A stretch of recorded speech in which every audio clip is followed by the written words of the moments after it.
Hello, everyone. I'm going to try to do without a microphone. I think I can project reasonably well. Can you hear me at the back? Good. Excellent. If you can't, shuffle closer. There's one seat left at the front. Yes, I'll manage to keep the volume loud enough. I just want to say something about this place. I've driven past it many, many times. I had never been inside. It's enormous. It's like the TARDIS. I used to deliver tourists' baggage to a B&B just over the road there. And I drove past it most days in the week in summer. And yeah, I'd never been inside. And I just stepped over the threshold and wow, it's just enormous. Anyway, we filled it quite nicely, which is nice to see. Yes, I'm going to talk to you today about travel writing and Cornwall. Which is my specialism in sort of multiple ways. So I am an academic in literature studies, and travel writing is what I study as an academic. But before I became an academic, I was a working travel writer working on guidebooks and travel journalism, as well as writing narrative books that you could call travel books, usually around the sort of the generic cusp between travel and history. So sort of travel and history are my interests. So I'm a person who studies travel writing. And if you know anything about the study of travel writing, the academic study of travel writing, which you probably don't because it's a fairly obscure subject, the study of travel writing, the academic study of travel writing has tended to be a little bit critical. It has tended to be a little bit pointy and shouty at travel writing. It has tended to focus on all the things that travel writing does rather wrong. Its tendency to sort of stereotype and reduce the places it writes about. Its tendency to be somebody departing from a conventional centre of power, somewhere like London, and heading off to a wild periphery. Typically somewhere a long way away, but sometimes somewhere not quite so far away, somewhere like Cornwall possibly. I mean, it could be Afghanistan or it could be Cornwall. And representing, constructing that place in writing. So the way that academics discuss and look at travel writing has tended to focus on that kind of thing. The way these places were stereotyped, were reduced to a series of tropes, were constructed, the way their difference, their exoticness was exaggerated. So that's what academics do, studying travel writing. I'm simplifying somewhat, but that is a key theme of it. So I came to that as somebody who used to be a travel writer, which is a slightly weird thing. So I'm not quite sure if I'm a poacher turned gamekeeper, or a gamekeeper turned poacher, or a game poacher turned keeper, or whatever it is. I'm something strange and slightly hybrid in that respect, particularly because I still write narrative travel books that are not particularly academic ones. But the way I came to all of that ultimately is to do with here, to do with where I'm from, to do with being from Cornwall.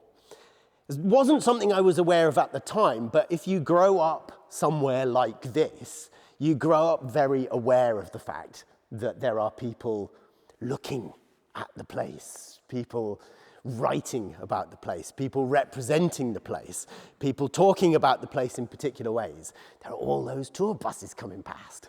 There are all those crowds milling around with cameras.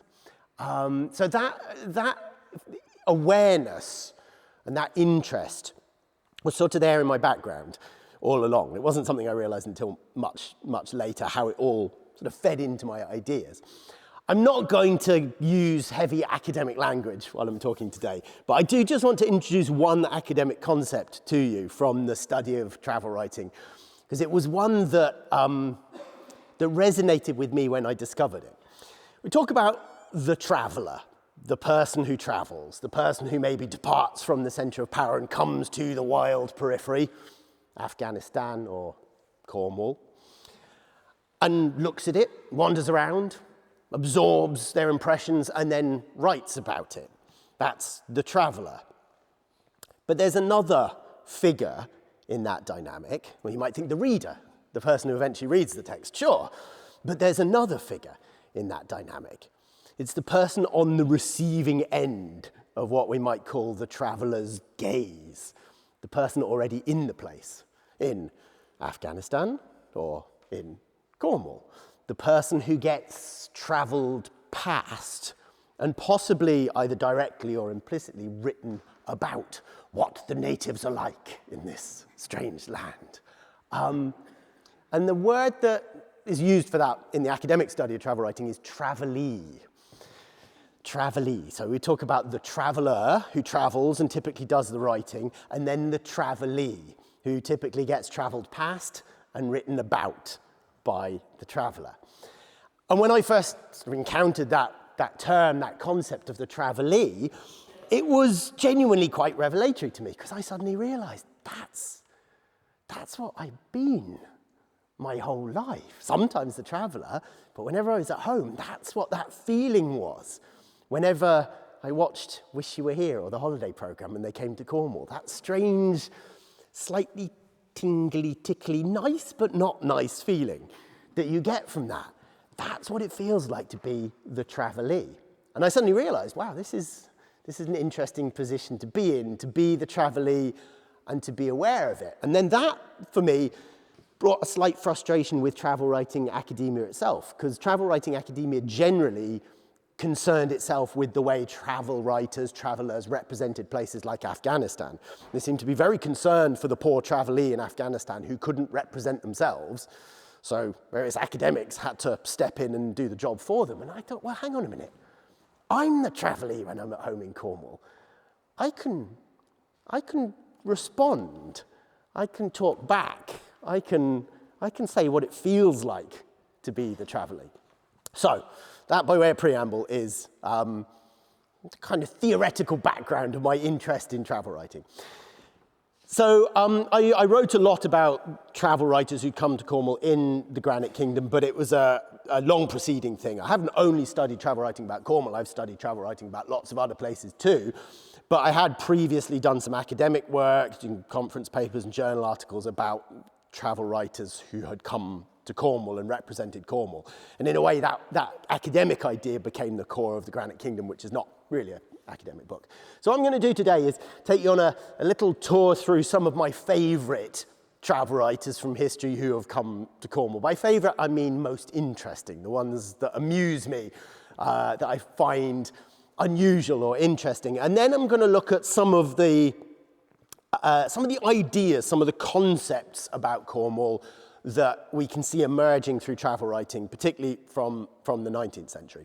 And then we'll try and sort of reflect and think how that impacts the way we see Cornwall from within Cornwall, if you are from within Cornwall. But before any of that, I'm going to take you somewhere completely different. Who's been to Bali? One person has been to, 3 people have been to Bali. That's fine, that's good. I'm guessing that most of you have heard of Bali. Yeah, you probably could have a rough stab at saying which country it's in. It is in Indonesia. Bali is one of those places that a lot of people who go there on holiday aren't quite sure which country they're in, a bit like some of the, closer to home, some of the Balearic Islands or the Canaries. The Canaries are a country, right? They're part of Spain. Bali does have a bit of that going on. I'm hopeful that even those of you who haven't been to Bali, most of you have some kind of notion of Bali. If I say the word, something pops up in your head, right? I'm hoping you've got some kind of image of something going on when I say Bali. All right, anyone want to be brave and just shout out a word that, hot, too hot. I wasn't actually expecting that, but it is pretty hot, yeah. Any others beyond hot? Hang on a minute, what was that one? Hats. What kind of hats? Like all very decorative. Ah, I know what you mean. Interesting. Beaches, hats, anything else? Drunk Australians. Drunk Australians, that's really interesting. That's really, really interesting. Had you been to Bali? No. Wow, interesting. Okay, any others? Dutch Indonesia. That's very interesting. Okay, I'm going to go to this side of the room because you're all much more forthcoming than I was expecting. I'll go side to side. This side of the room, what have you got? Surfing. Yeah, that's what quite often jumps out in Cornwall because of that connection. Any others? Dances. What kind of dances? Like Strictly or no? Not like, I know what you mean. Dances like that, right? Yeah. Anything else? Monkey snatching sunglasses. Anything from over here? Temples, thank you. Anything else? Islands, funerals. You've been to Bali, right? Big elaborate funerals with big things. Lombok, that's next door, different island. I suppose, yeah, you go there. It's interesting, there's an array of things from people who haven't been to Bali. We're not counting you, you've been to Bali. There are an array of ideas, array of images. Where does that stuff come from? Where did you get it? Can you pinpoint where you got drunken Australian tourists, temples, dances, monkeys? Where did that come from? How do you know that stuff? The media. Yeah, I mean, we could say media in general, but it's almost broader than that. When you get a place that has an iconic status, particularly as a tourist or a travel destination, a series of ideas attached to it. And actually, even if you've never been there, even if you've never knowingly read a book or an article, never knowingly sat down and watched a documentary about Bali, somehow they get into your head. Somehow they pass into your consciousness. Now, I could have chosen somewhere far more obscure, and you probably would have had nothing unless you had been there, unless you had read in detail about the place. But somewhere like Bali does have that stuff. And that kind of body of ideas is what we might call, in an academic sense, a discourse. It's this series of images that have gone through multiple versions in media, in books, in magazines, in TV, in film, sometimes in fiction, sometimes in non-fiction. And they just kind of flow around us. They flow through the consciousness. And those things exist about lots of different places. I used to say, I don't know, the Outer Hebrides, similar things, even if you've not been there. Things would pop up, and you probably wouldn't be able to pinpoint where you first heard of that thing, because it's out there. So Bali absolutely has that. And obviously so does Cornwall. Now, I deliberately chose Bali because I think there are some very interesting parallels between Cornwall and Bali, which I might come back to a little bit later.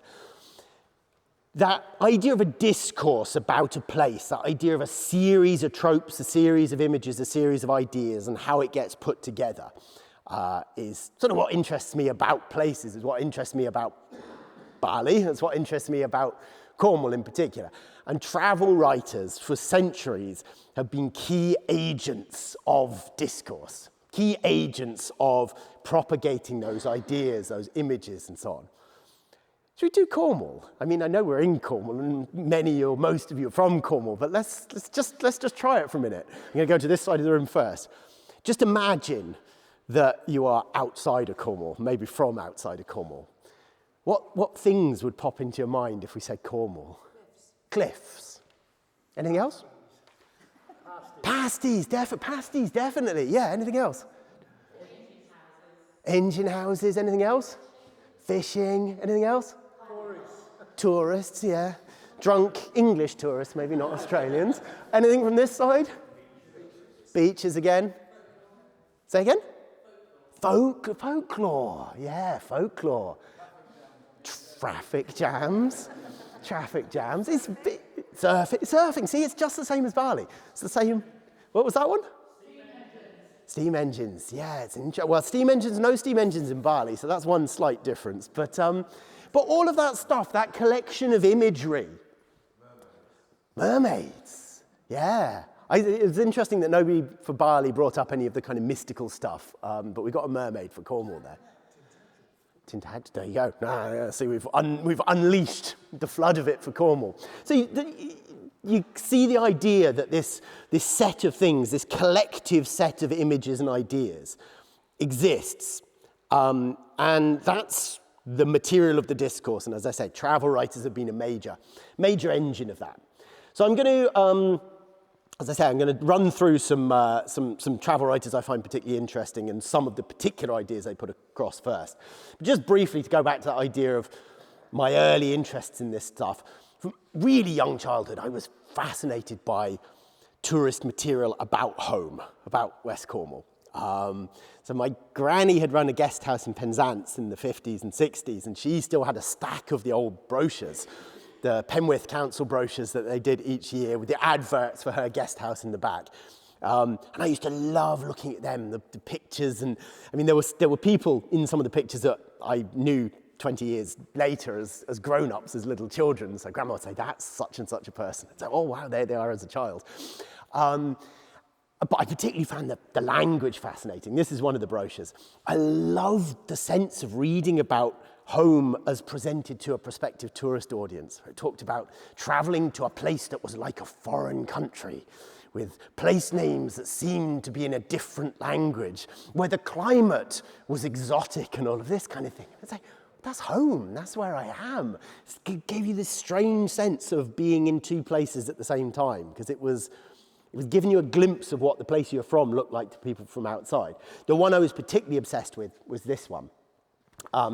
That was a later update of it. It had a different cover when we had it. It was a video that Penwith Council did in the late 80s called The West Cornwall Experience. Penwith Council in the 80s, early 90s had a really super ambitious and super effective tourism officer called Mike Foxley, who's sadly passed away some years ago. But he was not from Cornwall, he was a Londoner. But he was a brilliant, brilliant tourism officer.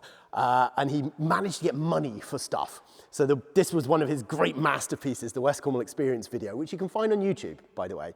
It's worth watching. They hired a helicopter for aerial shots. The aerial shots of the Minack and the Mount and Cape Cornwall, lavishly produced.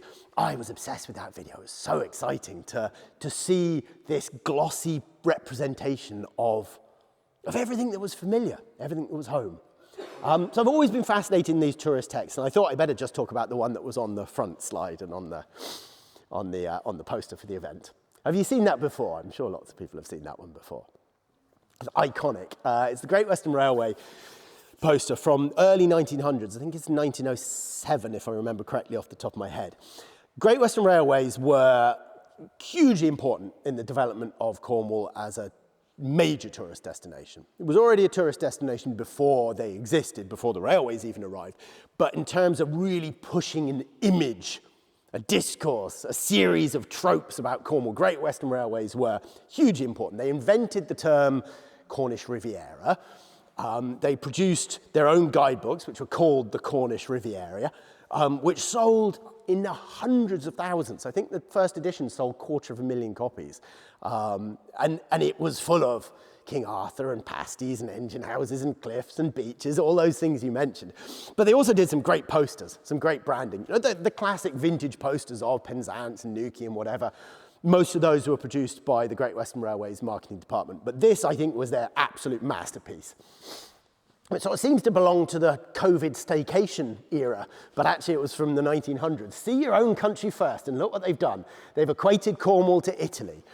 They've said you don't need to go off to foreign destinations. You can go to Cornwall because it's just as good and just as exotic as Italy. And they've done something very interesting to the map to emphasize that point. I don't know what has happened to Lizard, but Lizard has gone a bit funny.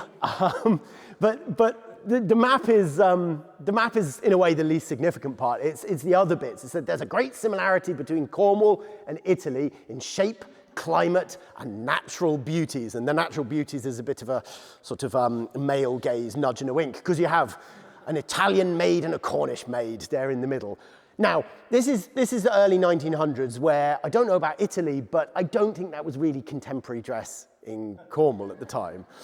They're pushing back to an old-fashioned style of dress, an idea that you come to this place and it's not going to be like Surrey or Gloucestershire or Birmingham or wherever it is you come from. You're going to step back in time and discover something different, something more exotic. You're going to travel abroad without quite traveling abroad.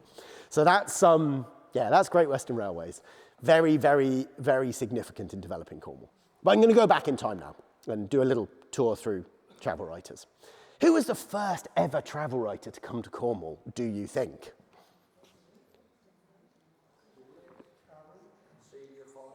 Ooh, nicely spotted. I'm going to get to Celia Fiennes next. I'm going way before that. Yeah, Joseph of Arimathea. Did he write travel books, did he? Good job. Exactly. And really, really, really well done, because, yeah, you didn't say Diodorus, who's the one who ripped him off. Yeah, very, very nice. I would suggest that the first travel writer to write about Cornwall, and in some sense have their texts survive, was Pytheas of Massalia, who was a Greek from the Greek colony of what's now Marseille, in the 4th century BCE. So a very, very, very long time ago. Pytheas' text actually is lost. We don't have it. But because the Greeks were great plagiarists, we have a general sense of what was in it, because they were forever ripping each other off. They would just sort of take bits and stick them in without doing proper citations, kind of stuff that I mark students down for today. So Pytheas' text has disappeared, but it passed through various other texts and got ripped off along the line. So it seems to have passed first to somebody called Tamar, and then ended up in a later text which came down to us wholesale from Diodorus Siculus. Now, this is the famous bit that you may have come across, which seems to be about somewhere not very far away. So Pytheas, we believe from the traces in other texts, travelled up through Europe and made a full circuit of the whole of Britain. And he seems to have described it as a triangle, and the bottom left end of the triangle was Beleriand, and that's where that term that sometimes gets applied to Cornwall from. Now, that's sort of assumption that it's talking about Cornwall, but if we are talking about a triangle, it kind of makes sense, because he talks about something that sounds a bit like Kent for the other end, the bottom right, of the triangle, and then the top of the triangle, he talks about something that sounds a little bit like Orkney. So the assumption is we've got Kent, Orkney, and then Beleriand, which sort of probably is Cornwall. So the assumption is when he's talking about Beleriand, he's talking about Cornwall. This is from Diodorus' version, which was a rip-off of the original from Pytheas. Those who dwell near the promontory of Britain called Beleriand are remarkably hospitable, and from their intercourse with foreign merchants, civilized in their mode of life. These prepare the tin skillfully, working the ground which produces it, in which though rocky has fissures containing earth, and having worked out what these fissures supply, they wash it and purify it. And when they've cast it into regular blocks, they carry it to a certain island situated opposite to Britain and called Ictus. For at the ebbings of the tide, the intervening space being left dry, they convey it to it in wagons large quantities of tin. Now a remarkable circumstance happens with regard to the neighbouring islands which lie between Europe and Britain, for at high water the intermediate space being filled up, they appear islands, low water the sea retiring and leaving a large extent of dry ground, they're seen as peninsulas. There are lots of arguments about where exactly this is, but far and away the most obvious candidate, given that it was right next to a major tin-producing region, would be sort of half a mile that way. Nobody can ever prove it either way, but we suspect. So there you go. In the 4th century BC, 2,400 years ago, a Greek guy from what's now the south of France probably came right past here. Might have even stood on top of this hill to have a look. Isn't that a wonderful little tingle of connection? This is one of the things that travel writing does. Now this is written 2 centuries later by a plagiarist, but we still have Pytheas' vision, his personal experience just trickling down to us. It was here. I mean, it looked a bit different. The hall wasn't here, but the contours of the landscape, the tide coming in and out, that lump of rock out there, they were all there. I think that's one of the magical things about travel writing. It carries personal experience down centuries. So, somebody said the first travel writer to Cornwall, there's Pytheas himself. That's exactly what he looked like. Definitely not airbrushed or anything like that. Somebody said who was the first travel writer and said Celia Fiennes. And I think if we are talking about somebody writing a personal first-person account of a travel around Cornwall, I think Celia Fiennes is a good candidate. She definitely wasn't the first person to visit Cornwall and write about it. Lots of people had done that before her. But in terms of a travelogue, I went here and I went there and I saw this and I saw that, I think Celia Fiennes is probably a pretty good candidate. This is not what she really looked like, but this is how she tends to be represented. So Celia Fiennes was an aristocratic woman in the late 17th century. She seems to have been a little bit of a rebel against general convention. She didn't marry, and she took in what at the time would have been her middle years to making these epic journeys around Britain by horse. There's some mention of her doing it to recover her health. So we don't have a particularly detailed biography of her. There's a suspicion possibly that this was after some kind of crisis, possibly a breakdown. She just took to making these huge journeys, and she travelled way up to the north of Scotland, all the way hither and thither, all the way down to Land's End. And she wrote about it. She travelled with a couple of servants, male servants, who would just be dragged around by her. She wrote about it and put it together and had it printed up, but only for private circulation, only for her friends. She didn't want to sort of publish this and put it out in the public. It was only actually published and put out in the public in the 19th century, in the Victorian era. That's where that picture came from, because in the Victorian era, they published her account as Travels Through Britain by Side Saddle. Because at the time, in the Victorian era, it would have been very impolite for a woman to ride any other way than side saddle. I did pursue this question with a historian of equestrianism, and her take was we can't know either way, but it's quite likely that she didn't ride side saddle. She was just at the period when that was becoming a thing, but if you were doing a proper long distance hardcore journey at the end of the 17th century as a woman, you probably would have ridden astride, because side saddle would have been kind of hard going. We can't prove it either way, and she doesn't actually make any reference to her gear in the text, so there's no direct evidence, but the person I asked about it said her suspicion was she probably rode astride, even though she is always, in Victorian paintings, appears side saddle. And that's how the book was eventually published. So she travelled through Cornwall.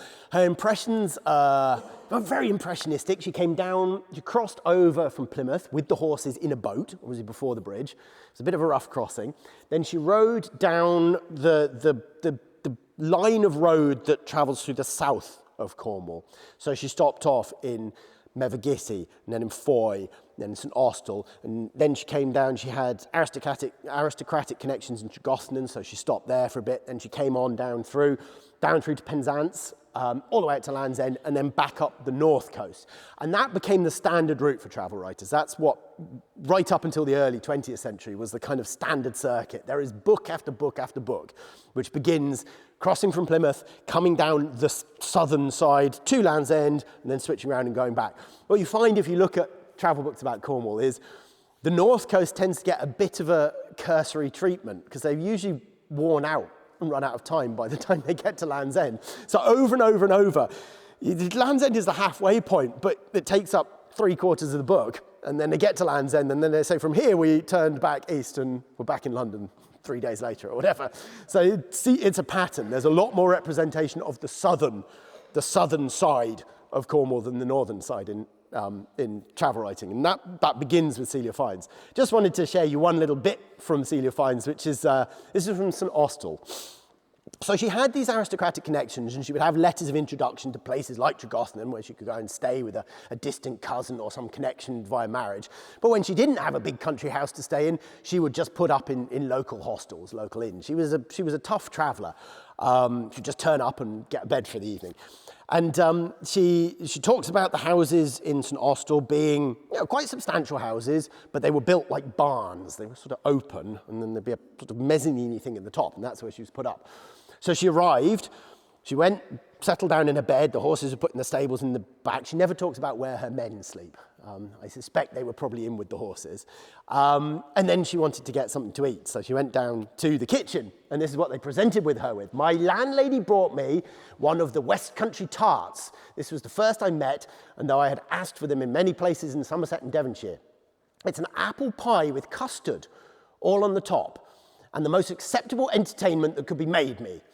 They scald their cream and milk in most parts of these countries, and so it's a sort of clooted cream, as we call it. Her spelling was atrocious, even by the standards of the day. I think she just means clotted cream. Sort of clotted cream, as we call it, with a little sugar, and so put on the top of the apple pie. I was much pleased with my supper, though not with the custom of the country, which is universal smoking, Both men and women and children all have their pipes of tobacco in their mouths and so sit round the fire smoking, which was not delightful to me. I can't find any other references to this apple pie being this iconic thing, but the clotted cream is there. The clotted cream. And what I think is significant is that bit. And so put on the top.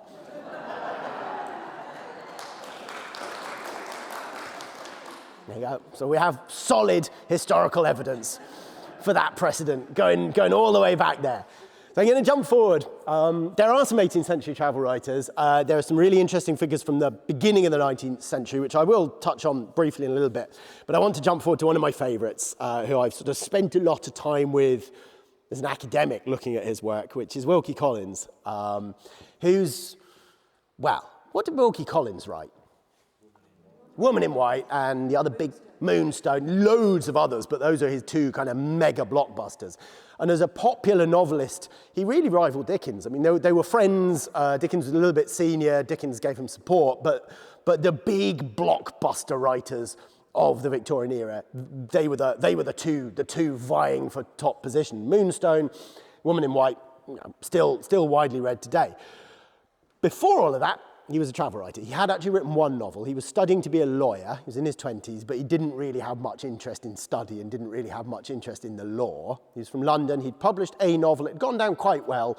And he decided in 1850 to write, is that Wilkie Collins calling in? Did anyone figure out who that is? So it didn't run? Oh, it stopped off. So in 1850, he decided to write a travel book because travel books about regions of Britain were popular at the time. There was a good market for them. So he recruited his friend, Henry Brandling, who was a painter, and they pitched it to a publisher and said, Henry will do the paintings, I'll do the writing. Said, great, this will be a seller. It's called Rambles Beyond Railways. Has anyone read it? Yeah, a few people. Really good. It's quite short. It's very, very readable. You can find the whole text online easily enough. There are some sort of reprinted editions. Somebody should do a really nice modern edition, to be honest. It's a really, really good book. It's one of numerous, I'm inclined to say dozens, of similar books from the period about Cornwall, all taking that same route. Cross the Tamar at Plymouth, come down to Land's End, turn around and then go back much more quickly. But it's the best one. It's the most interesting. He was a very fine writer, and it's very entertaining. He's very funny. He's got a good sense of humour, does a lot of kind of self-deprecation. If you read travel writing and you like people now like Bill Bryson, that sort of humorous travel writing, you can see the precedent there in Wilkie Collins a long time earlier. So he called it Rambles Beyond Railways, and this is he as the time. We typically see pictures of him with a great big beard when he was older, but this is what he looked like at about the time he came to Cornwall. These are the pictures this is one of the pictures that Brandling, his buddy the artist, painted. That's Penzance. They're all slightly exaggerated. So the heavy filter and the airbrushing of the Instagram era was going on in the 19th century in a slightly different mode. All the cliffs are just made a little bit bigger and a little bit more dramatic. You get the pictures of St. Michael's Mount, which just kind of rear up a little bit taller than they actually are, and Land's End sort of jumps up by about 300 feet and that kind of thing. So there's Penzance from Henry Brandling's thing. Now, the whole of Wilkie Collins' book, Rambles Beyond Railways, has this slightly arch, slightly ironic tone, slightly tongue-in-cheek, but it is striking how he presents Cornwall in it, because he says the reason that he and Brandling chose to come to Cornwall was simply this. Cornwall presented to us the most untrodden ground we could select for our particular purpose. I doubt whether Cornwall will not gain by comparison with foreign countries as an unexplored region offered to the curiosity of the tourist. Have we not, in fact, got under our thumbs in our circulating libraries volumes of excellent books which amuse us with personal experiences of adventurous travellers in every part of the habitable globe, except, perhaps, Cornwall and Kamchatka? Even the railway stops short at Plymouth and shrinks from penetrating to the savage regions beyond. Now, he definitely did have his tongue in his cheek a little bit, because that was his tone, that was his style. But at the same time, he was suggesting to his readers, who obviously were presumed none of them to be in or from Cornwall, he was presenting it as this place beyond the railway stops at Plymouth and goes, ugh. Now, there actually were railways within Cornwall at that time. They hadn't been connected up to the main line. They were connected up about 4 years later. And he had to do a new introduction to the book saying, oh, well, it's not now beyond railways, but it's still kind of savage and wild. So this is a good example of a slightly playful representation of Cornwall as this wild, savage other land. And he does have his tongue in cheek slightly, but you can't do that stuff without it having a little bit of an impact. I think it does, the idea of this being a place beyond. That's Wilkie Collins. I'm going to just go to one other travel writer, and then I'm going to do some sort of bigger ideas. The Salt Path. Movie's coming out soon. Hell, that's going to have an impact, isn't it? There's going to be even more people on the coast path when the Salt Path movie comes out. Here's Gillian Anderson, her from the X-Files, is playing Rain or Wind. Anyway, Rain or Wind has nothing, because long before the Salt Path, there was A.G. Folliott Stokes, who I think is my just all-time favourite of the various travel writers who've written narratives of Cornwall. What I find particularly interesting about A.G. Folliott Stokes is I am pretty sure he's the first person ever to walk the whole of the coast path before it existed. I mean, the coast path as an organised national right-of-way has only been around since the 1960s. But Folliott Stokes walked all of it, not the Devon and Dorset bits, the Cornish bit, the main bit. Walked the whole of the Cornish coast path in the 1900s and wrote books about it, guidebooks, sort of guidebook narratives, and it didn't exist as an organised path. So I'm pretty sure he's the first person. There should be a statue of him at the beginning and end of the coast path or at some key point, because, yeah, he was a real pioneer. That's him, the one who looks like the explorer Richard Burton, the one with the big rugby-playing thighs and the moustache, sitting in the middle, looking kind of stern and scary. So he was originally from the home counties, and he moved to St Ives to be an artist. He took his wife and daughter with them. The wife and daughter then moved to Penzance and left him in St Ives, so I think things didn't work out on the artistic front. And then he started writing. He wrote a novel which didn't go down very well, but then he wrote these series of guidebooks. The first one was from St Ives to Land's End, then he did Land's End to the Lizard, then he did the North Coast. He kind of went back around and followed down from the border, from Marsden Mouth down to St Ives, and then he filled in the rest and did them all together as one big book. But the original ones are these neat little pocket books, and they were designed to be practical guides for people wanting to do them walk themselves, but he wrote them as a narrative.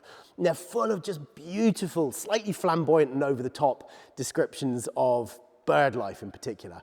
He was really good in ornithology, also flowers and so on, but yeah, birds in particular. And then he would just periodically have these little rants about things.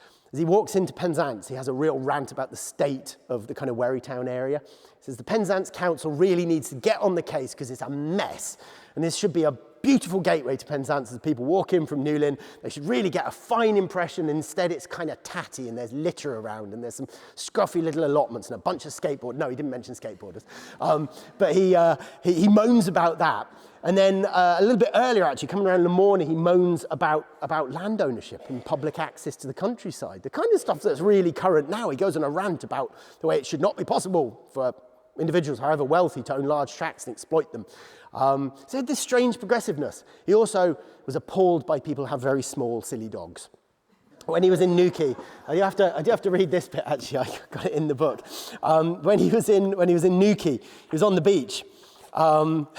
He was on the beach, Tolkien, I think it was, and he sort of ranted about the development. This is in about 1910, the development that was going on in Newquay.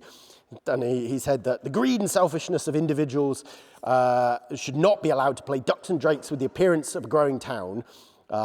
Everything seemed to be being left to the discretion of the speculator and the jerry builder. We could say the same thing still today about Newquay, but anyway. But separate from that, he was down on the beach at Tolkien, and he spotted a woman carrying a long-haired, goggle-eyed and dwarfed monstrosity that it would be an insult to the noble race to call a dog. Why? Why, he said, do some people devote all their care and attention to a dwarfed and unwholesome freak, swathed in bandages and scarcely able to walk? He liked Labradors and collies and things. So that's Folliott Stokes, who I find very entertaining, and I think, as I said, was probably the first person to walk the whole of the coast path. That's just a little selection of some of my favourite writers, but I'm going to just do some little themes now, so I'm going to skip back for a minute to a time before Cornwall was beautiful. Because, folks, I have to tell you, Cornwall has not always been beautiful. I know people think it is one of the most beautiful regions in the world today, and they come and they take photos of it and they fall off the cliff taking their Instagram content. I went down to Penny Founder. You know Penny Founder? What do you know about Penny Founder? Yeah, it's a nudist beach, isn't it? It's difficult to get down. It's a nudist beach, around by Porthcurno there. So when I was younger, didn't go to Penny Founder, because people with their bits out there, was left to them. And the reason for that, because it was so hard to get to. You've got to go down a very, very steep cliff. A few years ago, somebody decided that it was hashtag Bali in Britain or something like that, most beautiful beach ever. I hadn't been down there for years. I went down a couple of years ago, and holy moly, absolute mayhem, as you say. It's pretty much rock climbing access. And it was just full of people who had carried massive equipment down, like stand-up paddle boards down a sheer cliff. And when we came to leave, it was, you know those pictures you see of the summit of Everest during climbing season, where there are sort of a whole bunch of people who've paid $100,000 and all standing in a line waiting to die. It was like that, and somebody dropped a mobile phone and it went all the way down and then it got passed back up the line. Absolute madness. And we got down and I thought, what has happened to the nudists? Well, most of them have decamped around the corner to the next little cove, to Green Bay, but sitting at the top of the beach, and I was saying to Cara, my partner, I was saying, what's happened to them? Where are the poor nudists gone? They've been pushed out. And then we saw one looking very confused, wandering through the crowds. What has happened? Anyway, I don't know how I got onto that point. The point was that people think Cornwall's beautiful, beautiful beach. They want to fall off the cliff and take a selfie. Cornwall hasn't always been beautiful. People were not taking selfies at Penny Founder in the 1800s, because in the 1800s, visitors who came to Cornwall tended to think it was really horrible. They tended to think it was an interesting place, but physically pretty ugly. And this applies to other places. It applies to the Highlands of Scotland as well. But Cornwall notably took a long time to become beautiful in the popular imagination. So a very key example of how this worked is this chap. Anyone know who that is? Nope. Right kind of period. Yeah, without his makeup on. No, it's William Gilpin, who didn't invent the idea of the picturesque. The idea of the picturesque was really developed in Europe as a sort of variation of the sublime, but he really popularized the idea of the picturesque in the late 18th century in this country, in the English language. He really sort of pushed it out as a popular idea, and he defined it very simply as the quality of beauty in a landscape that makes a good picture. So he traveled around sketching, that was what he did, and this was the kind of thing that he thought of as picturesque. You wanted a nicely framed landscape, ideally with a bit of a ruin somewhere in a far-off backdrop. He's very significant in popularizing the Lake District as a place that previously had also been thought of as pretty bleak and savage. But Gilpin, the Lake District makes a good picture. You can have a lake and a mountain and a shepherd and make a picture of it. Looked good. So, Gilpin came to Cornwall. Did he find the picturesque? He did not. He was hopeful. He'd heard interesting things, particularly about St. Michael's Mount. So he came with a friend, crossed the Tamar, and got to Bodmin Moor. Got a bit lost and was just generally utterly horrified by what he saw. And yeah, this is the kind of thing he said. Coarse, naked country, in all respects as uninteresting as can well be conceived, undisciplined, heavy, unbroken and unaccommodating, without a single beauty to recommend it. So he got as far as Bodmin town and he asked around. He said, is it the same? It's going on down. And they said, yeah, it is really. Which is true. I mean, Bodmin Moor was the highest ground, but at this point, 200, 250 years ago, the spine of Cornwall was mostly moorland. It hadn't been broken and it hadn't been heavily industrialized. So it was mostly moorland, same as we'd have in Penwith, running all the way down the spine. So he was going to have to travel through just all of this stuff. He wanted to see St. Michael's Mount. He did want to see Land's End, but he thought about it, he reflected on it, and he thought, it's not worth it. So he turned around and went back to Devon. He said, traveling through deserts of dreariness was too high a price to pay to purchase one or two small treasures, by which he meant St. Michael's Mount, Land's End. So he never saw them. He turned around and went back to Devon. So that was Gilpin. That idea was not unusual. that response to Cornwall was not unusual. Gilpin had a sort of disciple called Richard Warner, who did come and wrote a whole book about Cornwall and did the usual route, came down the south side, back up the north side, wrote a whole book about it, so he did see the whole thing. But his response was very similar. He said, Cornwall can offer no claim or praise to the picturesque or beautiful, deformity of her exterior, all her valuable gifts are concealed, by which he meant mineral wealth, below the ground. All above ground is desolate and dreary, and the only varieties I can promise you in these naked tracts of country will be dark mines, horrid rocks, dangerous precipices. This was, in the early 19th century, this was standard. I should just say that Warner, although he didn't like the landscape, he did like the people. This is Mousehole. Inhabitants of Mousehole, both men and women, exhibit the finest specimens of Cornish strength and beauty. The broad, muscular outline of the male, luxuriant contour of the female form. Here evince the climate, food, or employment of the people, perhaps altogether, are highly conducive to the maturation and perfection of the human figure. So that's Mousehole. Anyone from Mousehole in? No? You're a good-looking lot. I thought you were all from Mousehole. He thought it was from eating pilchards. So there you go, folks. Beauty tips from Reverend Richard Warner. Pilchards, if you want to look like the good people of Mousehole. That did change that perception, but it took most of the 19th century to fully change. It was really only by the end of the Victorian period that people were routinely going, oh, look at Cornwall, isn't it beautiful? At the beginning of the 19th century, Cornwall was not a pretty place. It was an ugly place. And I just think that's a fascinating thing to think about. Because we tend to think our responses are sort of innate and instinctive. When we stand on a cliff top or look at a mountain or look at moorland or whatever and go, wow, look at that. We think that response is from inside us, but it's not. It's culturally conditioned. We have to be taught what's pretty and what's not. And people have been taught that Cornwall's pretty. And before they were taught that Cornwall's pretty, they didn't think it was. They thought it was hideous. Hideous is the word that keeps coming up. I'm going to talk very quickly about the Tamar. Or maybe not quickly, because the Tamar's a big thing, right? It's the border. Or is it? Anyway, that's a picture of the Tamar source by Turner. That's the actual source of the Tamar. Been there, I went and checked. I think in winter it moves up the hillside a little bit, but in summer, that is the source of the River Tamar. It is a very muddy cattle trough in a corner of a field. If anyone wants to go check, I've been up there twice, and it's definitely the source in summer. That's where the Tamar begins. There's a plastic pipe stuck into the hillside there.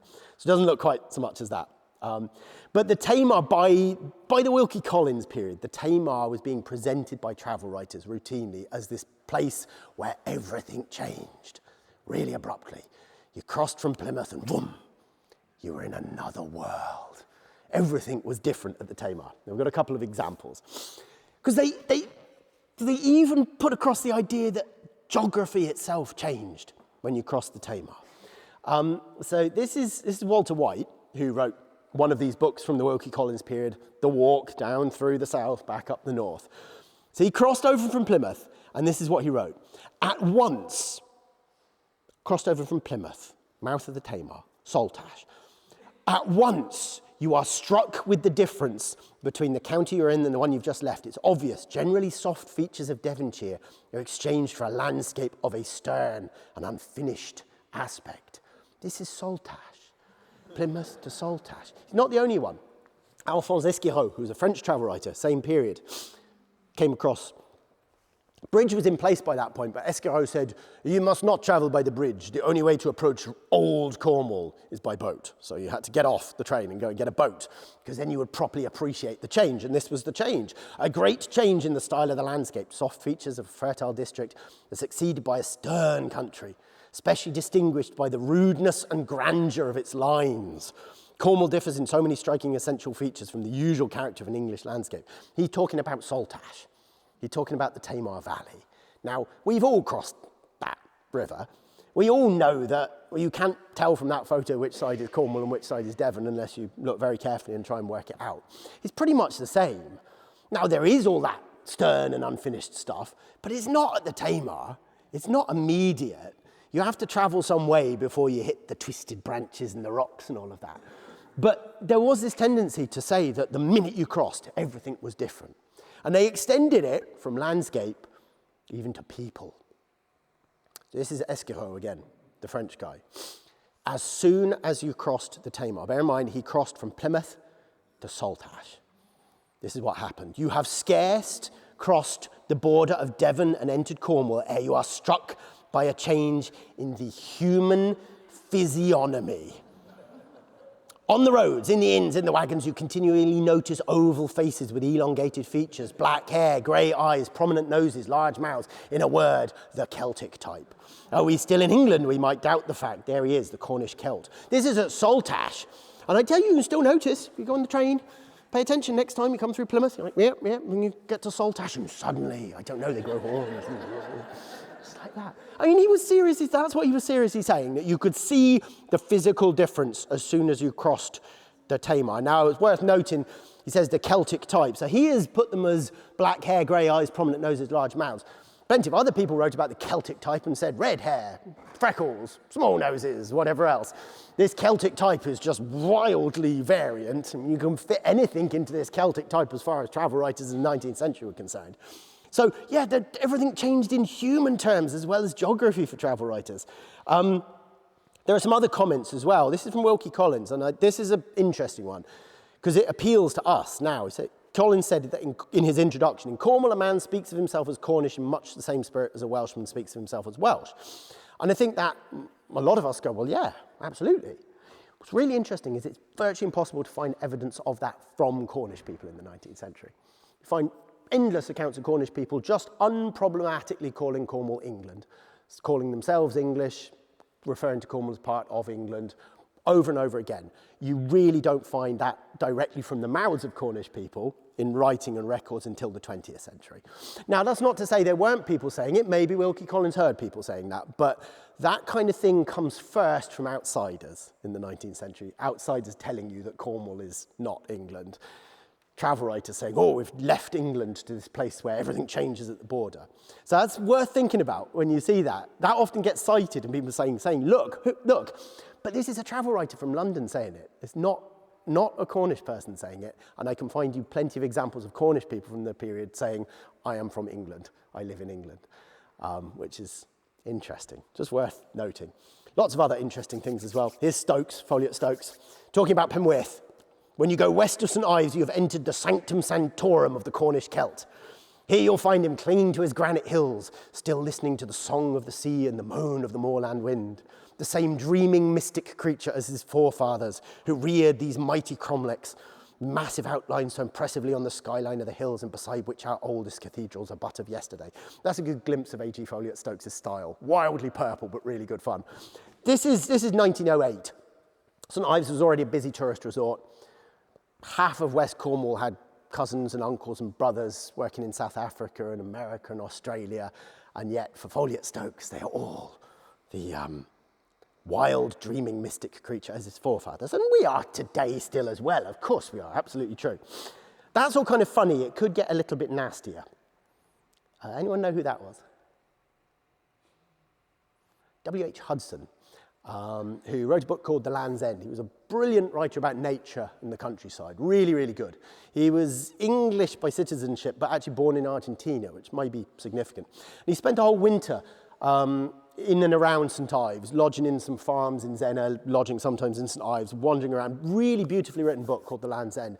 Great on nature and landscape and observations. It has some nice engravings, not by him, by somebody else. Really beautiful engravings, actually. So it's a lovely book, but periodically he notices a human who he thinks is worth commenting on, and whoa, bloody hell, here we go. So, yeah. First one was at Senan. He reminded me of an orangutan, and at the same time of a wild Irishman of a very low type. Hostility to Ireland as a place at this time was quite prominent too, so that's an interesting parallel. He grinned and grimaced, swinging his long, thin, sinewy, monkey-like arms about, jerking his body and making many odd gestures while pouring out a torrent of gibberish interspersed with Kaffir-like clicks. So we've got some really problematic racist stuff going on here, and other inarticulate sounds. And then he goes on about this, and at St Ives he saw another one of these specimens, discharging a torrent of wild gibberish at the other. At Senan I came upon yet another example, chattering and screeching and gesticulating more like a frenzied monkey than a human being, no doubt a survival, or more properly speaking, a reversion to a very ancient type in the country, this little blackie or brownie of Balerion. Yeah, kind of mad, isn't it? 1908, again, remember, pretty much everyone had cousins and uncles and brothers in South Africa and America and Australia and Latin America as well. This one, this is a few years later. Williami, who's Anglo-Welsh, wrote a book called Unknown Cornwall. It's quite hard to find, but they have a copy in the public library in Penzance in the reference section upstairs. In Cornwall, you find what in these days of enlightenment and sophistication you do not find elsewhere, a real peasantry. The Cornish peasant has a bluntness and a restful depth of ignorance which make him an appropriate and interesting figure in his own strange surroundings. In some respects, he has a mid-African simplicity. I mean, that's just appalling in every direction. His presence helps you to realize you have traveled into a far and unfamiliar land. He shows you an agreeable blend of those physical and mental characteristics which people of refinement expect to find in natives. In these little stone cottages on the moors, you will find the untainted aborigine. That's 1925. 1925. This has been published and printed and read. Evidently, he wasn't expecting anyone from Cornwall to read it. Evidently. And yet, of course, they would have been. I mean, doesn't it make you feel funny to read that? Even now, that's like exactly 100 years ago that was published, which is not that long. That feeling you have, that's the feeling of being the travelee, being on the receiving end of that stuff. Have I got time? Do you want some smugglers and wreckers? All right, what's happening there? I'll do this one really, really quickly. What's happening? What's wrecking? Go on, tell me, what is wrecking? You know, it's a safe space, relax. What does wrecking involve? What is that gentleman doing? He's enticing a ship onto the shore to plunder it, right? And how is he enticing it? Is he pretending to be a lighthouse? So just let me get this straight. This is how lighthouses work. You're a captain of a ship, and you see a lighthouse, and you go, oh, that's where I've got to go, isn't it? Is that right? It's funny, isn't it? So how does it work, this wrecking business? They think it's another ship. So I'm sailing along and I think I've got to go and crash into that other ship. So the argument is that you see the other ship and you think, it's safe there as a ship. I mean, think about it. I mean, honestly, think about it. If you were in a ship at sea in a storm and you were close enough to shore to see a little lantern swinging on the cliff top, you'd have a pretty clear idea of where you are and you'd have a pretty clear idea that you were absolutely buggered at that point, wouldn't you? You wouldn't go, oh, that's the way to go. I mean, clearly, if you stop and think about it, this never happened. And it never happened. There is absolutely no evidence that this ever happened in reality. There's one single press report of it happening in Wales in the mid-18th century, and it's not true. It was sensationalist journalism. When you look at the actual reports from the ground by the coast guards, the customs people, the rescuers, no trace of this. This thing about the false light just got added by the Daily Mail or something like that.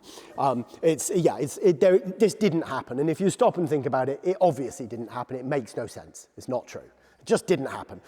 The idea was cooked up in sort of pulp fiction in the 19th century, in the Penny Dreadfuls, the wrecker who set lights on the cliff top and murdered people at the foreshore, became a thing. And there's stacks of stories, really, along with the highwayman, the figure of the highwayman and the figure of the wrecker, were inventions of pulp fiction writers of the mid-19th century. And they always set the stories in the past. They always set the stories in the olden days, in the 18th century or the 17th century. So this was Victorian, popular, trashy fiction about the olden days. That's where this idea came about. It just didn't happen. There was plundering of wrecks, definitely, not by any means as violent as it's often portrayed. And the largest number of plundered wrecks were not in Cornwall, they were in Kent. The highest volume of smuggling was in Kent as well, not in Cornwall. Cornwall ended up getting the association. So this stuff, the wrecker with the lantern and the wrecker murdering people at the foreshore, comes out of pulp fiction in mid-19th century. But then it passes into non-fiction, because here's our friend Esquirot again, the French guy. He said, I collected in Cornwall facts which prove that the old wreckers did not gain their reputation in vain. A wrecker prowling along the shore like a bird of prey noticed a girl, saw a ring glistening on the clenched fingers of which she desperately clung to the rock. He cut off the hand in order to secure the ring. And the same man, finding the trade good and shipwrecks too rare, thought about producing them. In order to gain his end, he hobbled a donkey at night, put a lantern on its back, and led it himself along the rocks that stud the north coast of Cornwall. That, and I'll point to something in a little while, that is the story of the false light, which comes out of pulp fiction, has now slipped over into non-fiction. A non-fiction travel writer is saying this actually happened. In the olden days, he's not saying it happened now, he's saying the old wreckers, so it's always in the past. So one of those little glitches that happen in writing has happened. A story that was made up has slipped over and is now being passed around as fact. And then it runs wild. And we all still tell it now. Turns up on travel shows, turns up in guidebooks, turns up in magazine articles. People write whole books about it. Can't put it back in the box once it's got out. It's up and running. So yeah, there's Esquiro, the travel writer, propagating it. Just to sort of wrap up the journey of travel writing, by about the Folliott Stokes era, by the 1900s, the image of Cornwall as this particular place with a set of characteristics, it's become beautiful, it is definitely different, it's somehow older and separate, no longer ugly, has come into place.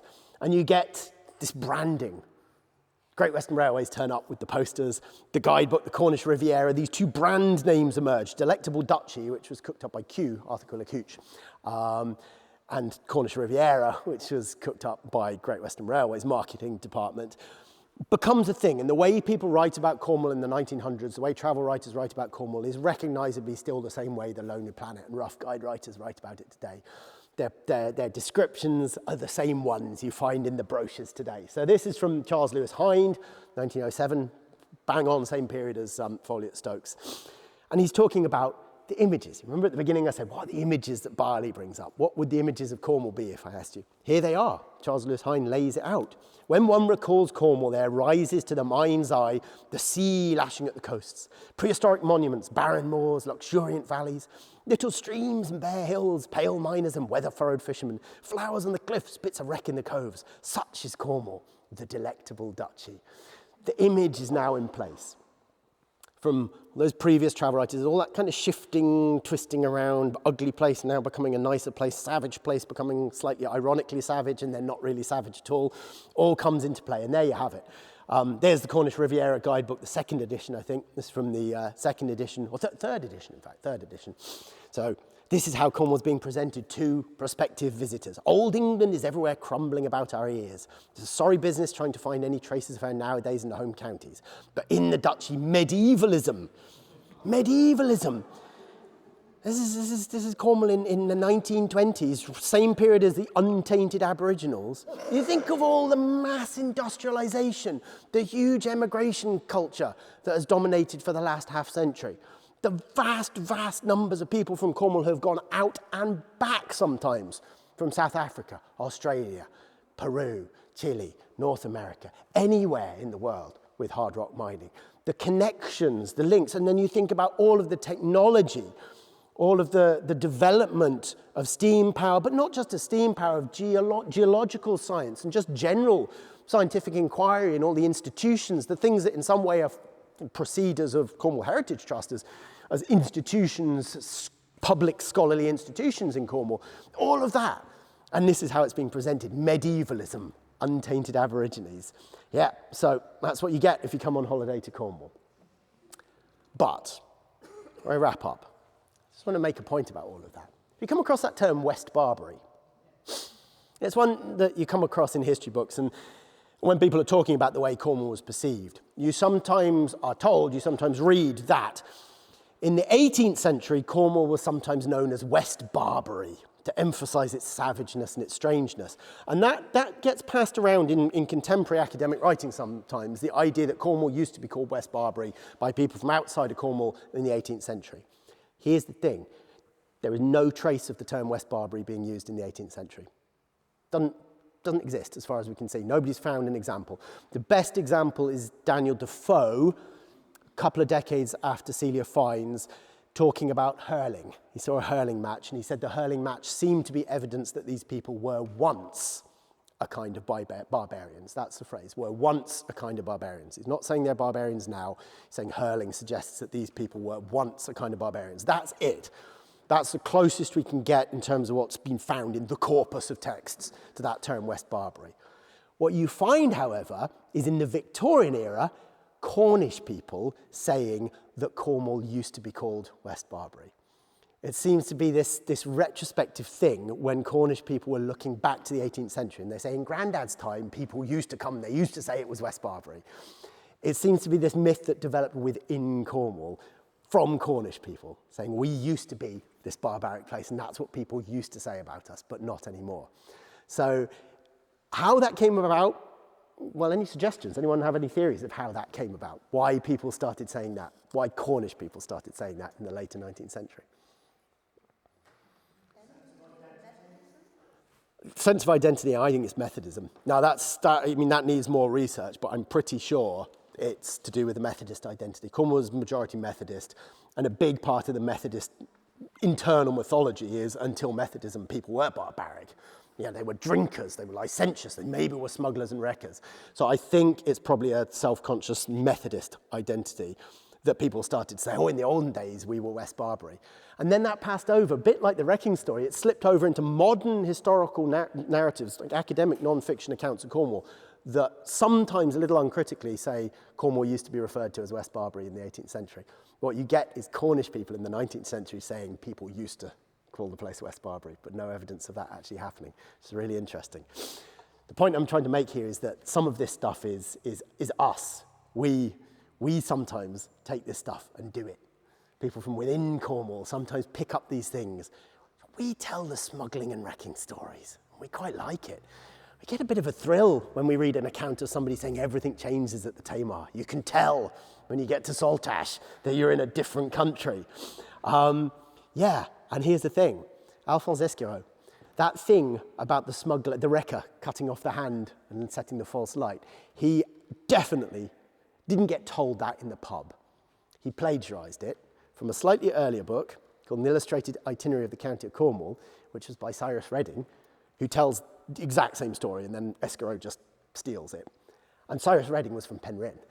So that story that got out of the Victorian pulp fiction and into non-fiction, you might like to blame a dodgy French travel writer, but the dodgy French travel writer borrowed it from a Cornish journalist who published that first. So sometimes it's us, isn't it? And don't we like that idea of everything changing at the Tamar? Don't we like that sense when you cross the bridge, whichever one it is, of thinking, right, it's all different now, isn't it? Completely different. We've seen the trees have gone past, and now, we're back. So I've got 2 hours more to drive before I get to Morva at that point, and it definitely doesn't look like Morva up there. So sometimes some of that stuff, we take it, we internalize it, and we bring it back, which is kind of why I brought in Bali. Bali is a place in the 19th century that had a reputation, and a well-earned reputation, not as this beautiful, artistic place full of people dancing and praying and whatever. It was a very, very violent place. Lots of internecine struggles between the local powers. People were considered to be pagans and barbarians, and it wasn't regarded as being particularly attractive. Then in the 1920s, artists from Europe discovered it, and the Dutch colonial authorities decided it was a good place to develop as a tourist destination. And they started talking about the people of Bali as Hindus, which nobody had talked about them as before. And today, famously artistic, the people of Bali are intensely proud of their Hindu culture and identity. And it's got this reputation as a land of peace, somewhere different from everywhere else. And a lot of that stuff came out of the tourist discourse. It has now become fully internalized and genuine and a really positive part of Balinese identity. So sometimes when we point and laugh at silly French travel writers saying silly stories, it's worth stopping and thinking about how it actually ends up feeding back into us. And I don't necessarily mean that in a bad way. Some of our own sense of what makes Cornwall special is dependent on stuff that comes from outside, because if you haven't got a mirror to look in, you have no idea what you look like. So travel writing, in a way, can be a very warped mirror. But if the only mirror you have is warped, then that's the only sense of what you look like that you really have and that you really work with. All right, Sorry, I went on way longer than I intended to. Anyone have any questions? Oh, I just stunned you into silence there. Yeah. Yeah, I did intend to stop talking within an hour and then give you time to talk. I got a little bit waylaid. Thank you so much, everyone. Oh, yeah.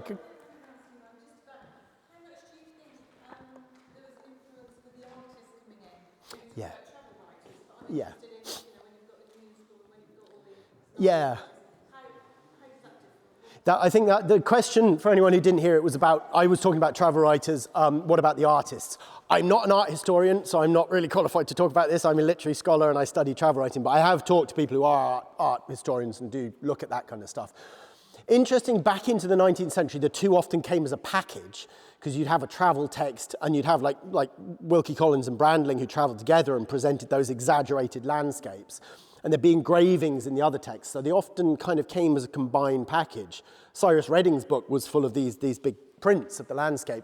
Newlyn School is significant and it definitely plays a role in establishing the idea of Cornwall as this old-fashioned place, far away from industry. You know, people in old-fashioned clothes. They sort of dressed people up in old-style clothes. All those Newlyn School pictures, which we think they were just wandering around effectively doing street photography in Newlyn. No, they weren't. They were telling people, you look too modern, take the suit off, put an old smock on. They were telling the women, cover your hair because you've got a fancy London haircut. Stick an old bonnet on, and the women would be saying, that's Granny's bonnet. Yeah, that's what we want. So some of that imagery, the old-fashionedness of Cornwall, the Newlyn School definitely has a role in. And then the later, the sort of St Ives scene, the modern artists, probably a slightly different vibe, but that almost depends on the image that's already in place as Cornwall as this exotic other place. Lots of modern artists went to Bali for the same reason. It was a place that was different, where you could do your stuff. So, yeah. The question behind you there as well.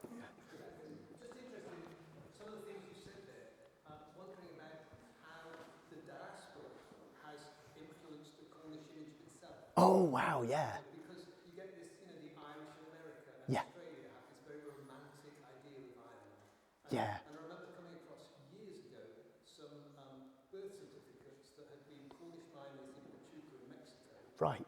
And they couldn't write, so their signatures were X's, but the father, who was actually called John Kerno, wanted it recorded that his son was Cornish, not English. That's interesting. Yeah, so that is a really interesting point. The idea of a Cornish identity developing, what did the diaspora, specifically the kind of mining diaspora, have to do with it? And I think that is significant, and there has been some work done on that. Bernard Deacon, I think it was actually originally his PhD thesis. He published as a book called Industrial Celts, which is very good on all of that stuff. And the kind of essential thesis of that idea of Cornwall as a place that was a Celtic place, that was a separate and distinct identity, was definitely tied up with mining immigration. Because you went, and when you left, you had to answer the question, where are you from? And the question, when you're in Cornwall, was not Cornwall. When you're in Cornwall, it's, I'm from Morva, I'm from Marazion, I'm from wherever it is, I'm from Lanson. As soon as you've left, it expands to this thing, Cornwall. And there's good evidence that Deacon found of the way. Actually, they typically didn't use the term Celtic themselves. They talked about themselves as Britons, West Britons. Interestingly, the term West Brit in Ireland is a pejorative. That's for the Anglo-Irish, the Protestants. But the term West Briton, I mean, we have a newspaper, was the thing that emerged here as a sort of equivalence to Celtic. And that was the term that was used. There were clashes between the Cornish and the Irish, because the Cornish saw themselves as sort of Celtic or West Britain, but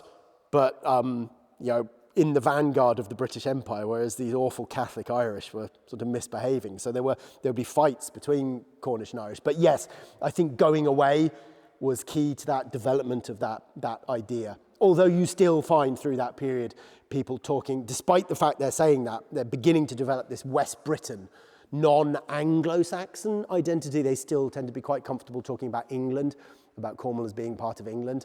Possibly that's because England and Britain as concepts haven't fully disaggregated.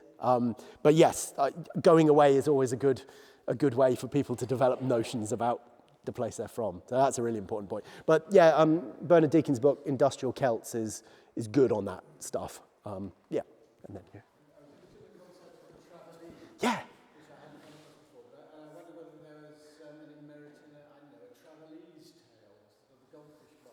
Yeah. Well, that's what my book is. My book is that. So the question is this idea of a travellee, and is there merit in a travellee's take, the travellee's tale? So there is a concept called the travellee polemic that an academic called Wendy Bracewell discovered. There had been this tendency in the scholarship of travel writing to just say, look at all these terrible things these travel writers are saying about the travellee. Isn't it awful? Let's draw attention to it. And then Bracewell felt that there was a problem with that, which I felt myself, which was that, but what about the travellee? Why don't we ask the travellee? And she mainly studies the Balkan region, and she found that in the 18th century, there was a tendency for any book published about the Balkan region, local people, educated, literate people, would read it and respond and call it out and say, no, that's wrong, that's wrong, that's wrong. Also in Ireland, there was a notorious book by a guy called Richard Twiss in the late 18th century who did a tour around Ireland and wrote a very insulting book where he insulted everyone and said the spelling on the shop signs in Dublin was terrible and the women all had horrible legs and the table manners even in the posh houses were atrocious. They ate the potatoes with their fingers and various other things. Wrote about that and the whole of Ireland went wild about it. They made a special chamber pot in Dublin with a caricature of Richard Twiss in it and it had a slogan around the edge which said, come let us piss on lying Dick Twiss. So Bracewell, developed that idea of what she calls a travellee polemic, which is when you get a textual response to a traveller's account. So a traveller writes about the place, and then the people from the place read the account and go, what are they talking about? And speak back. And that's called a travellee polemic. And I don't mention that term, I don't mention that word in the Granite Kingdom, but I did have a sense of, this is a travellee polemic, actually. So yes, the travellee voice thing is a really interesting, an important point, I think. Yeah. That ties in really well to my question, which was about, the intelligentsia, the Enlightenment time in Cornwall. Yeah. Lots of things going on, lots of intelligent people, Yeah. romantic poets, etc., etc. What did they think of some of the travel Yeah. writing? Has anyone done that research? So that very much ties into that point. So I haven't been able to find any travellee polemics from within Cornwall. As I said, Bracewell, the Ireland case, the Richard Twiss thing is very well known. Loads of stuff. Letters in newspapers, some poems were written as counterblasts. There were reports. You get this weird layering. So you get later travel writers coming and meeting people, like not sort of literate people, not the intelligentsia, literally lads at the side of the road in Connemara would say, where are you from? Oh, London. You make sure you tell them that Dick Twiss was talking nonsense. So there's evidence for that. I haven't come across, and I've looked quite a lot around the text, and there are travel texts like Cyrus Redding written from people who were in Cornwall. I'm not sure that Cyrus Redding was actually Of Cornwall. I think he was born in Penryn as far as I... He might be, but he was definitely, he grew up in Penryn though. I mean, so he had that kind of local perspective. I mean, he's just repeating the same stuff. He's writing for the market. I mean, if you think about Houston, you've got like Kingsley and Yeah. No, I've never come across any counterblasts to the stuff. Now they may exist, and I've done a bit of trawling of the newspaper archives because that's where you usually find. That's where Wendy Bracewell finds her stuff from the Balkans. I mean, she speaks Balkan languages, so she's able to look at them and she'll find a letter about this terrible travel book by some French guy who's come through and said everything wrong, and the Irish stuff is there. I have had a look. I haven't. It's something I'd like to trawl through more, but as much as I've looked, I've never come across any. I feel like there might be, but I also feel like to some extent there was a willingness in Cornwall to kind of embrace it, to say, yeah. Because it's so often, so much of the stuff is about the olden days. This is what we used to do. Yeah. We just play up to it. You're dead right. I think there is an element to that. Especially if we thought we could get a bit of money out of it. Yeah, no, that's my gut feeling. It's a sort of ongoing thing. And if anyone ever does find examples, not 20th century, because that's different. It has to be sort of when this stuff was forming. I would love to know, but I haven't found any. But that is a thing to look for, and the newspapers would be the first place to look. Yeah, exactly. Yeah, that's pretty early in the development of this stuff, and she knew what she was doing. Of course she did. She knew what she was doing. You had a hand up, yeah. Yeah. Yeah. Sort of both the 18th, 17th, 18th century, and the correlation between the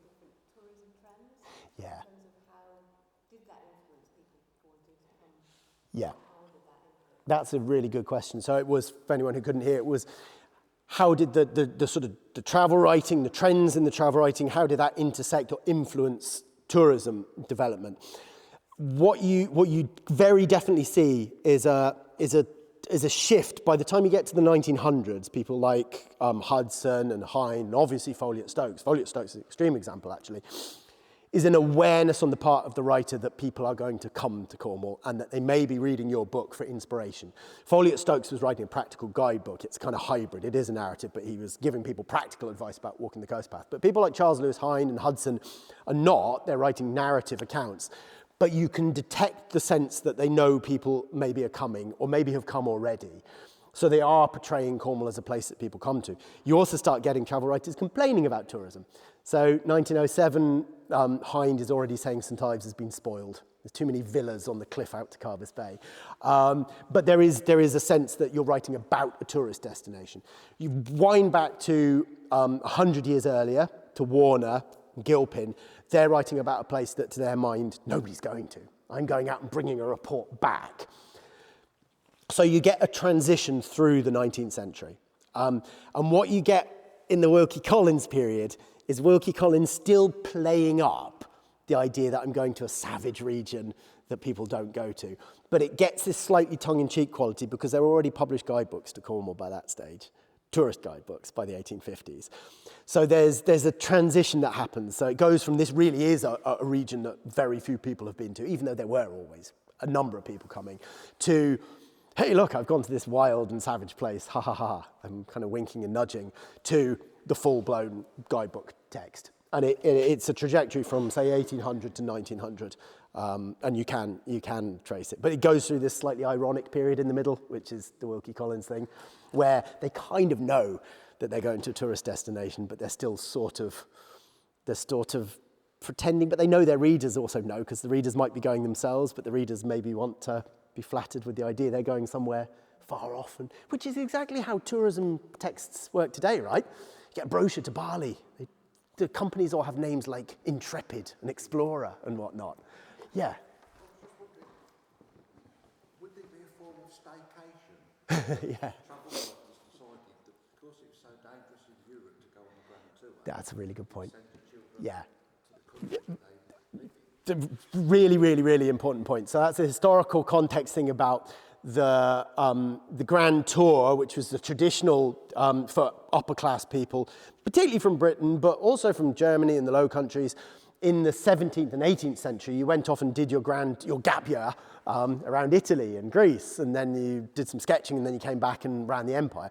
And was there a change because Europe became dangerous? There was, which is the Napoleonic Wars. And the Napoleonic Wars are very much the end of the Grand Tour.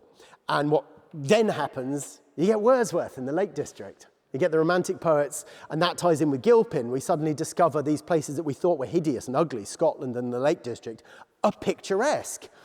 Cornwall, unfortunately, didn't make the cut until a lot later. But yeah, you're dead right. The end of the Grand Tour and the beginning of travelling and travel writing about Britain and Ireland is very much boosted by the Napoleonic Wars, because enemy territory. So really important historical point. I mean, there have been people like Celia Fiennes going long before. She was a woman. Do you know, Celia Fiennes lived in the era of the Grand Tour, and her brothers and cousins and people who she might have married, those were the kind of people who were off in Italy, sketching and whatever else. That wasn't really open to her, so she got on a horse and came to Cornwall. Dead right. Very good.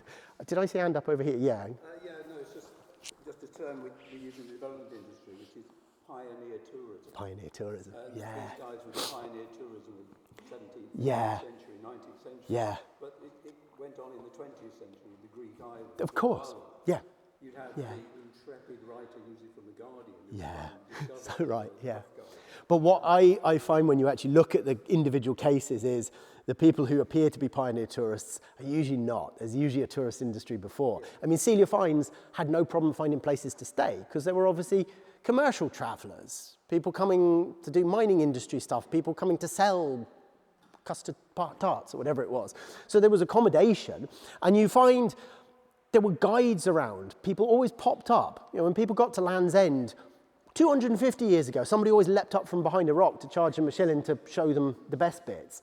So there were leisure, there was enough of a pattern of leisure visits going back a very long time. So pinpointing who is really the pioneer tourist is often tricky. In the area, in the Greek island with the Tavernero. Yes, yeah, right. An eye on the bar. Sure. And the same in Cornwall. Yeah, that's Dolly Pentreath gabbling in Cornish for money. That's, yeah. Kids who translate it. Yeah. Which is ironic, given that she was supposed to be the last Cornish speaker. Yeah. Oh, she's saying terrible things. Give her some money and she'll do some more. Yeah, no, exactly. And the people hopping up from behind the rocks, definitely. Good old days. Yeah. I just wondered about how you saw things today in the near future. Oh no. Right, we're going home now. See you later. It's so difficult to... So I was in the pub last night. So we did an event in the Acorn Theatre with Philip Marsden, and then we went to the pub with him and Charlotte, his wife, and then a friend of mine, Sam Lanyon, who's the grandson of Peter Lanyon. Sam Lanyon and I, we were discussing, and we said we are each other's oldest connections because our mums were pregnant together. So we met before we were born, Sam and I. And anyway, we were having a conversation, as anyone does when you talk about things now and the future and so on. And it's just impossible to proclaim and very difficult not to be negative, I have to say. So I don't know what the future holds. I do think it's interesting on the cultural side, on the narrative side, on the importance of the travelee voices, that Cornwall is producing, I think, more interesting and diverse cultural product in terms of writing, in terms of film, theatre of its own. Very recently, in the last 10 years, there's kind of interesting stuff coming out. I thought Seamus Carey's Reason Why podcast and Help I Think I'm a Nationalist thing was really, really, really interesting, really useful, really thought-provoking. I think there's some interesting novels being written in Cornwall by Cornish writers that sometimes kind of intersect with some of the nonsense, but in a creative way and in a slightly subversive way. Anyone's going home to Truro after this. Jodie Matthews wrote a book called Meet Me at the Surface. It's launching the paperback in Waterstones tonight at 7 o'clock. So there you go. There's a plug for that. Philip Marsden is in Falmouth tomorrow as well. So you can go to that one as well if you're going home to Falmouth. So I suppose I just cling on to that, the idea of different product and voices coming from within Cornwall. Because for a long time there's been a lot of stuff that just came in from outside, narratives about Cornwall, and then just got sort of regurgitated back, if at all. But there is a sort of, I don't know, what do you think? I don't know, but I guess people still like the old days. Yeah. So you'd have to be quite brave. Yeah. To take that new slant. To take the new slant, yeah. And I do think you also need to be careful not to just be reductively reactive. I think there can be a tendency to say, look, this is the way Cornwall is perceived, or this is the way Cornwall is sold. It's not like that. Actually, everyone in Cornwall is a heroin addict and living on food from food banks and whatever. Now, there are an awful lot of people like that, and that's usually problematic, but I think it can be reductive when people say, no, this is the real Cornwall, and they go to the same food bank in Camborne to do their little television piece or their newspaper article.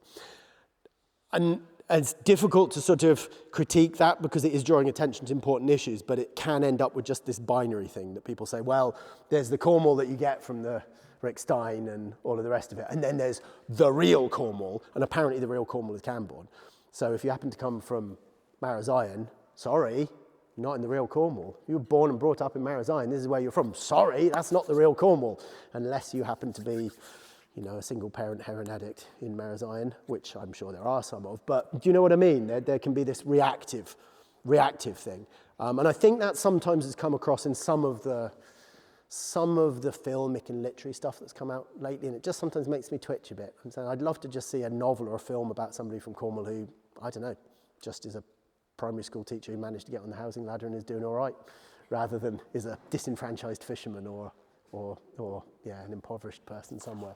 That's a nuanced thing, but tricky question. I should have said that was the end there. What time is it? We better stop probably, haven't we? It's 4 o'clock. Thank you so much, everyone. That was really good fun.